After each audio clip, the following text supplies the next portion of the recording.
Hello everyone. तो बेटा हम पढ़ रहे हैं मॉलिक्यूलर बेसिस ऑफ इनहेरिटेंस और आज की वीडियो में हम पढ़ेंगे जेनेटिक कोड के बारे में। तो बेटा हमने पढ़ा था सेंट्रल डोग्मा, जिसमें हमने 3 प्रोसेसेस पढ़े थे, replication, transcription and translation. Replication में क्या हो रहा था? रेप्लिकेशन में डीएनए से बन रहा था डीएनए, यानी डीऑक्सीराइबोज न्यूक्लिक एसिड से बन रहा था डीऑक्सीराइबोज न्यूक्लिक एसिड। और ट्रांसक्रिप्शन में क्या हो रहा था? ट्रांसक्रिप्शन में बन रहा था डीएनए से आरएनए, यानी डीऑक्सीराइबोज न्यूक्लिक एसिड से राइबोज न्यूक्लिक एसिड। यानी दोनों ही प्रोसेसेस में न्यूक्लिक एसिड से न्यूक्लिक एसिड बन रहा है, जिनके बीच में कॉम्प्लीमेंटारिटी प्रेजेंट है, चाहे वो एडेनिन थाइमिन के बीच में हो या एडेनिन यूरेसिल के बीच में हो या फिर साइटोसिन और ग्वानिन के बीच में हो। तो इसीलिए न्यूक्लिक एसिड से न्यूक्लिक एसिड बनना, चाहे वो डीएनए से डीएनए बनना हो या डीएनए से आरएनए बनना हो, ये कंसेप्चुअली एक्सप्लेन किया जा सकता है, ठीक है। बट ट्रांसलेशन में क्या होना है? ट्रांसलेशन में आरएनए से बनना है बेटा प्रोटीन, जो कि अभी हम पढ़ेंगे आगे की वीडियोस में। तो प्रोटीन बनने में क्या हो रहा है, यानी ट्रांसलेशन में क्या हो रहा है? न्यूक्लिक एसिड से प्रोटीन बन रहा है, एक टाइप के बायोमोलिक्यूल से दूसरे टाइप का बायोमोलिक्यूल बन रहा है। ये दोनों ही पॉलीमर्स हैं।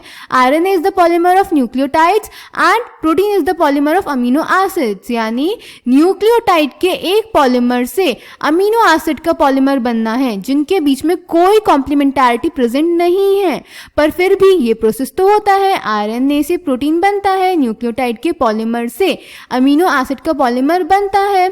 इनफैक्ट हमारे पास एविडेंसेस भी हैं कि अगर न्यूक्लिक एसिड में कोई चेंज होता है तो प्रोटीन के अमीनो एसिड में भी चेंज होता है। तो यानी कि इसका मतलब है कि अगर न्यूक्लिक एसिड से आरएनए से प्रोटीन बन रहा है, जो कि अमीनो एसिड का एक पॉलीमर है, और जबकि इन दोनों के बीच में कोई भी कॉम्प्लीमेंटारिटी प्रेजेंट नहीं है, तो इनके बीच में कोई ऐसी कोड लैंग्वेज प्रेजेंट होनी चाहिए जो न्यूक्लियोटाइड्स और अमीनो एसिड्स को लिंक कर सके। कोई ऐसा जेनेटिक कोड होना चाहिए जिससे कि अमीनो एसिड का सीक्वेंस गवर्न हो सके during protein synthesis on the basis of the sequence of RNA. समझ गए? तो इसीलिए वो जो कोडिंग लैंग्वेज होती है उसको हम बोलते हैं genetic code. Clear? So during replication and transcription क्या होता है? न्यूक्लिक एसिड से न्यूक्लिक एसिड बनता है, same type of biomolecules, that is therefore easy to conceptualise on the basis of complementarity. Adenine thymine के बीच में, एडेनिन यूरेसिल के बीच में और साइटोसिन ग्वानिन के बीच में। बट ट्रांसलेशन में क्या होता है? Polymer of nucleotides, that is RNA से बनता है polymer of amino acids, that is protein, जिनके बीच में कोई कॉम्प्लीमेंटारिटी प्रेजेंट नहीं है। But change in nucleic acid leads to the change in amino acids and proteins. Therefore, there is some genetic code that could direct the sequence of amino acid during protein synthesis. समझे मेरी बात? Okay क्योंकि translation में nucleotide से amino acid बनना है, तो इनके बीच में एक ऐसी लैंग्वेज प्रेजेंट होती है जो अमीनो एसिड के सीक्वेंस को गवर्न करती है ड्यूरिंग प्रोटीन सिंथेसिस। उसी को हम जेनेटिक कोड बोलते हैं। क्लियर? ओके अब जेनेटिक कोड के बारे में बेटा हमें सबसे पहले बताया जॉर्ज गेमो ने, जो कि एक फिजिसिस्ट थे। उन्होंने बोला हमारे पास सिर्फ 4 तरह के बेसिस हैं। कौन कौन से बेसिस हैं? ए, यू, जी, सी। यू क्यों लिखा है हमने? क्योंकि आरएनए से प्रोटीन बनना है और आरएनए में यूरेसिल प्रेजेंट होता है। तो इन्होंने बोला हमारे पास सिर्फ 4 तरह के बेसिस हैं। और अगर आपको याद हो तो बायोमोलिक्यूल्स में पढ़ा है हमने कि हमारी बॉडी में टोटल स्टैंडर्ड 20 अमीनो एसिड्स होते हैं जो प्रोटीन फॉर्मेशन करते हैं। यानी इसका मतलब क्या हुआ? इन 4 बेसिस से कितने टाइप के अमीनो एसिड्स बनाने हैं? 20 टाइप के अमीनो एसिड बनाने हैं। अब इन्होंने बोला कि इन चारों बेसिस को अगर हम लेटर की तरह अज्यूम करें और अमीनो एसिड को वर्ड्स की तरह अज्यूम करें, तो बेसिकली हमें 4 लेटर्स से 20 वर्ड्स बनाने हैं। ठीक है? तो इन्होंने परम्यूटेशन कॉम्बिनेशन लगाया, अलग अलग कॉम्बिनेशन बना के देखे। तो सपोज अगर एक लेटर एक वर्ड बना रहा है तो टोटल कितने वर्ड्स बनेंगे? 4। पर हमें कितने बनाने हैं? मिनिमम 20। तो ये नंबर तो बहुत कम है। पर अगर हम 2 लेटर्स को साथ में जोड़ के एक वर्ड बनाएं तो क्या होगा? तो फर्स्ट पोजीशन पे भी आप 4 डिफरेंट टाइप के बेसिस रख सकते हो, यानी 4 डिफरेंट टाइप के लेटर्स रख सकते हो।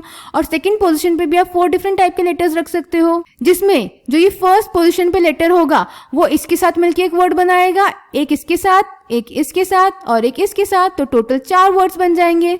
सिमिलरली ये वाला भी इन चारों के साथ मिलके बनाएगा तो अगेन टोटल 4 वर्ड्स बन जाएंगे। देन थर्ड और फोर्थ वाले भी यही करेंगे तो 4 वर्ड्स बन जाएंगे। बेसिकली फर्स्ट पोजीशन पे भी 4 डिफरेंट टाइप के बेसिस हैं और सेकंड पोजीशन पे भी 4 डिफरेंट टाइप के बेसिस हैं, तो ये आपस में कॉम्बिनेशन बना के टोटल 4 4 16 टाइप ऑफ वर्ड्स बना सकते हैं, जो कि अभी भी कम है हमारे रिक्वायर्ड नंबर से।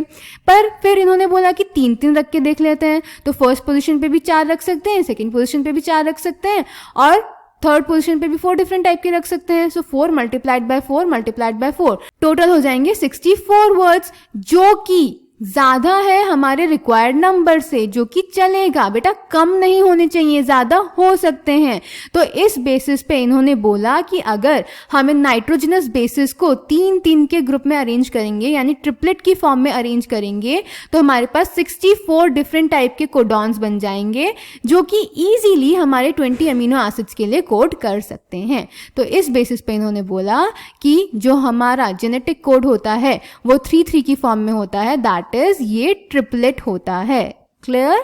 तो जॉर्ज गैमो ने हमें क्या बताया कि ओनली 4 बेसिस हैं, 20 स्टैंडर्ड अमीनो एसिड्स हैं, therefore code should be in combination of basis. अगर एक के कॉम्बिनेशन में होगा तो सिर्फ 4 बनेंगे, 2 के कॉम्बिनेशन में होगा तो 16 और 3 के कॉम्बिनेशन बनेंगे तो 64, which is much greater than required number of amino acid. तो इसीलिए जो जेनेटिक कोड होता है वो ट्रिपलेट होता है। क्लियर? अब इस बात को प्रूव किसने किया? तो इस बात को प्रूव करने के लिए आए बेटा हरगोबिंद खुराना। हरगोबिंद खुराना ने केमिकल मेथड की हेल्प से आरएनए मॉलिक्यूल सिंथेसाइज किया with the help of defined combination of basis, जो कि होमोपॉलीमर्स और कोपॉलीमर्स थे।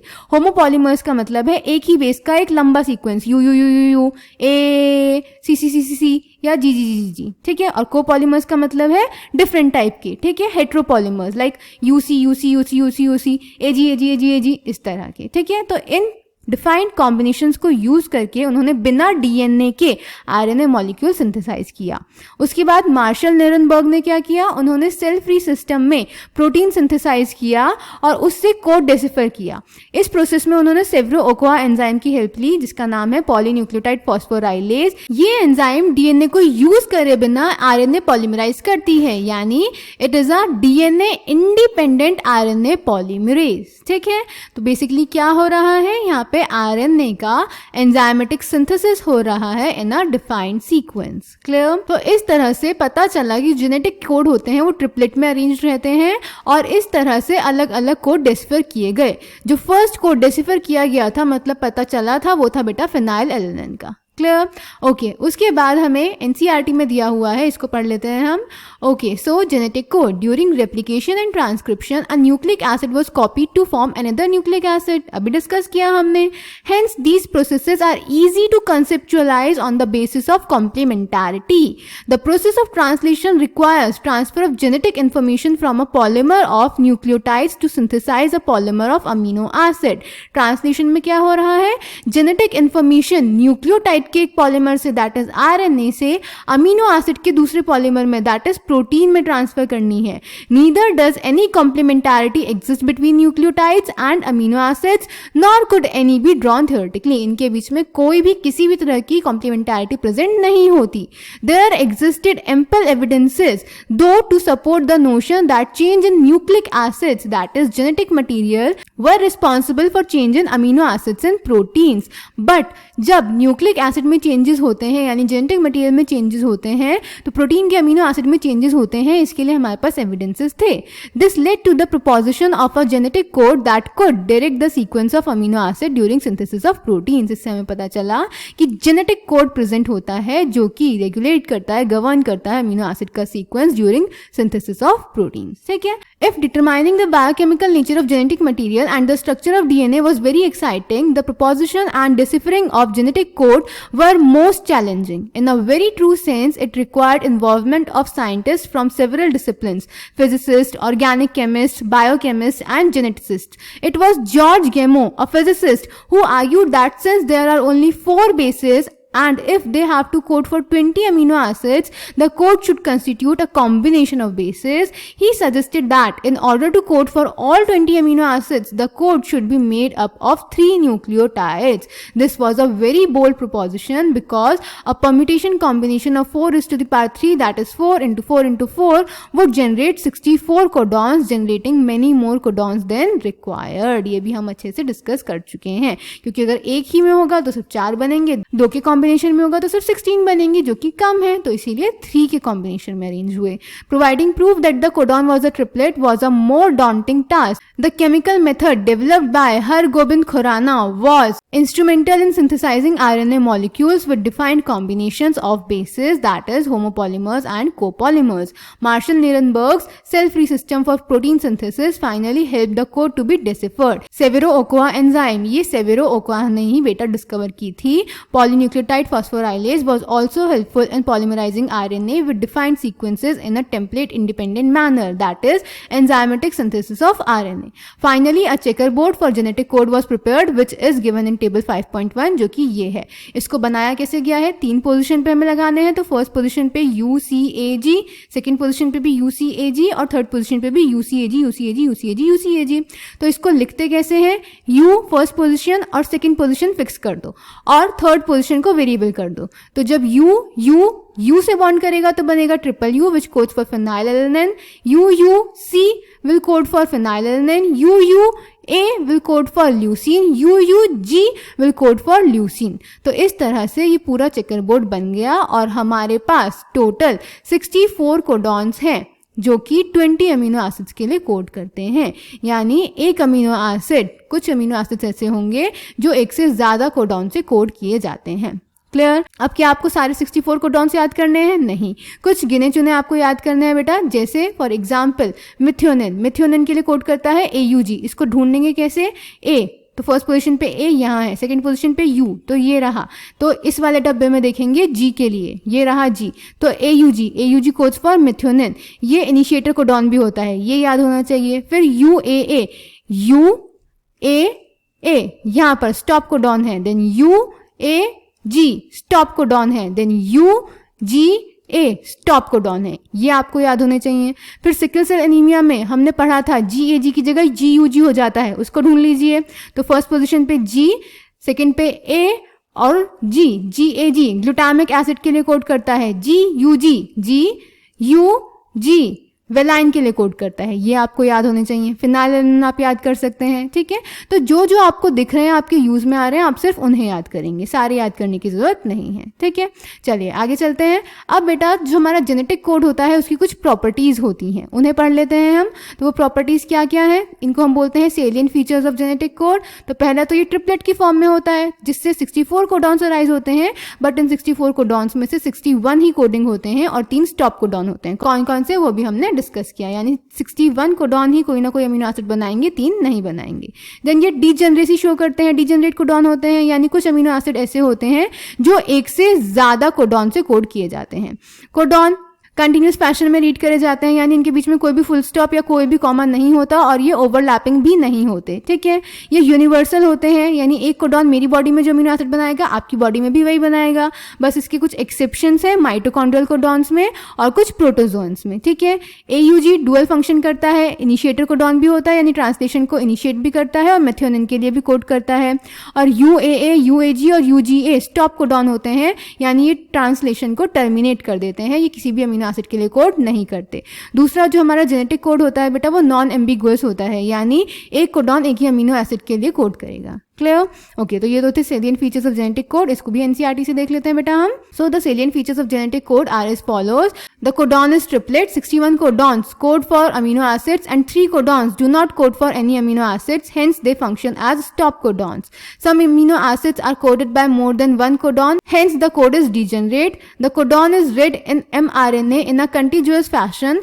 There are no punctuations. The code is nearly universal. For example, from bacteria to human, triple U would code for phenylalanine, that is PHE.